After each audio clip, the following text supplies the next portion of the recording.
बिस्मिल्लाहिर्रहमानिर्रहीम। अस्सलाम वालेकुम। मेरा नाम डॉक्टर अब्दुल बासित कुरैशी है। मैं प्रोफेसर ऑफ सर्जरी हूँ सर्विसेज हॉस्पिटल लाहौर में। आज मैं जिस मौजू पे बात करना चाहूँगा वो एक बहुत ही इम्पॉर्टेंट डिज़ीज़ है, जो कि है ब्रेस्ट कैंसर।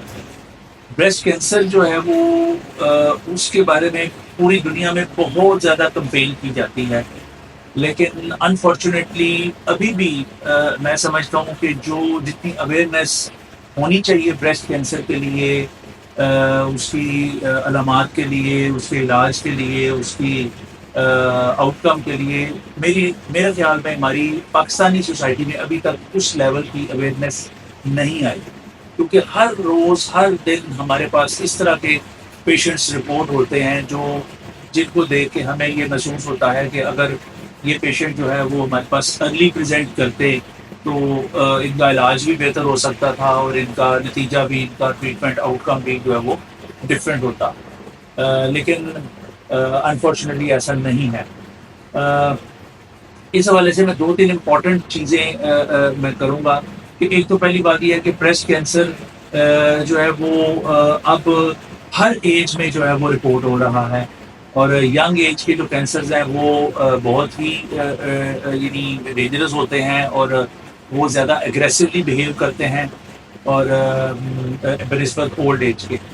और इसकी अलामात के हवाले से है कि ब्रेस्ट में किसी भी किस्म की गिल्टी हो, कोई निपल से डिस्चार्ज हो या कोई स्किन के ऊपर कोई चेंजेस हों, तो ये एक अलार्मिंग सिम्टम होती है। सो तमाम फीमेल्स को ये देखना चाहिए कि अगर उनकी जो है वो किसी भी किस्म की कोई गिल्टी नमूदार हुई है उनकी ब्रेस्ट में, खुद से उनको एग्जामिन करना चाहिए।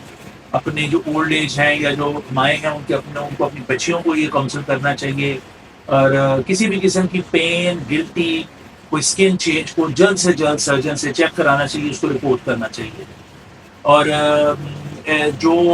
इसके जो ट्रीटमेंट के हवाले से अब अल्हम्दुलिल्लाह जो ट्रीटमेंट ऑप्शंस हैं वो इतनी अच्छी अवेलेबल हैं अब, और जिसकी वजह से ब्रेस्ट कैंसर का ट्रीटमेंट इलाज उसका पहले से कहीं बेहतर हो चुका है। बस उसमें इम्पॉर्टेंट चीज़ ये है कि जो आपका ट्रीटिंग सर्जन है वो एक्सपीरियंस होना चाहिए, उसको कंप्लीट नॉलेज होना चाहिए तमाम ट्रीटमेंट ऑप्शंस के बारे में और ट्रीटमेंट के तरीक़ेकार के बारे में। ट्रीटमेंट जो मोडेलिटीज़ हैं, ये जो ट्रीटमेंट ऑप्शंस हमारे पास मौजूद हैं, उसमें सर्जरी है, उसमें कीमोथेरेपी है, उसमें रेडिएशंस हैं, उसमें हार्मोनल थेरेपी है और कुछ एडवांस ट्रीटमेंट्स हैं। अब ये सारी जो ट्रीटमेंट ऑप्शंस हैं इनको डिफरेंट कॉम्बिनेशन में हम यूज़ करते हैं। ये सर्जन के एक्सपीरियंस पे और पेशेंट की प्रेजेंटेशन पे, उसकी स्टेजिंग पे, उसकी मल्टीपल फैक्टर्स पे डिपेंड करता है कि हमें पहले कौन सा ट्रीटमेंट ऑप्शन लेना है। मेन जो डिसीजन होता है for a surgeon and for a patient to take कि पहले उसको कीमोथेरेपी करनी है और फिर सर्जरी करनी है, या पहले सर्जरी करनी है और फिर बाद में उसकी कीमोथेरेपी करनी है।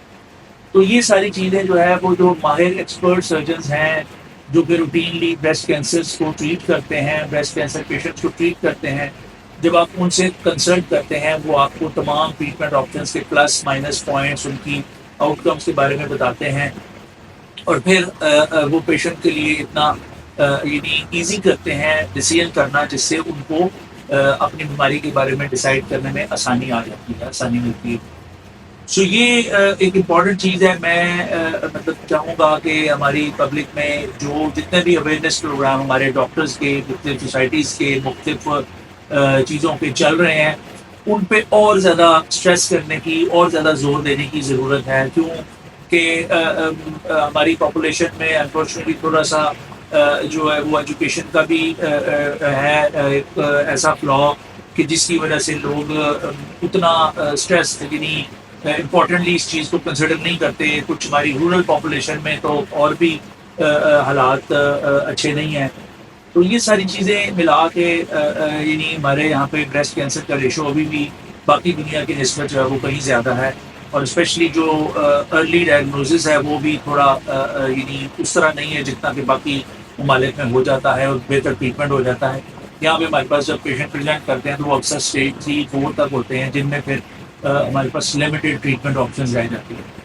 सो फाइनली मैं यही मैसेज दूंगा اپنی بہنوں کے لیے، ماؤں کے لیے، بیٹیوں کے لیے کہ جیسے ہی آپ کے بریسٹ میں کسی بھی قسم کی کوئی ایسی علامت پیدا ہو جو کہ گنتی ہے، پین ہے یا کوئی بھی اسکن چینج ہے یا کسی قسم کی کوئی ڈی شیپنگ ہے یا کوئی، تو فوری طور پہ کسی ایکسپیرینسڈ میل یا فیمیل سرجن جہاں پہ بھی آپ کمفرٹیبل ہیں ان کو کنسلٹ کریں اور اپنا جو ہے وہ چیک اپ کرائیں تاکہ آپ اس مہلک بیماری کے جو ڈینجرس آؤٹ کمز ہیں ان سے آپ جو ہے وہ بچ سکیں.